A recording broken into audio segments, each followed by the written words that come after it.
провода, тот по рукам, телефон на все голоса говорит: пока, пора. И пальто на гвозде, шарф в рукаве и перчатки в карманах шепчут: подожди до утра, до утра. Но странный стук зовет в дорогу, может сердце, а может стук в дверь. И когда я вернусь на пороге, и я скажу одно лишь слово: верь.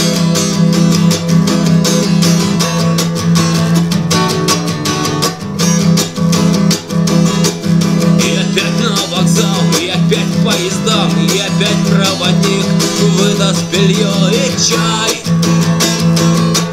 и чай.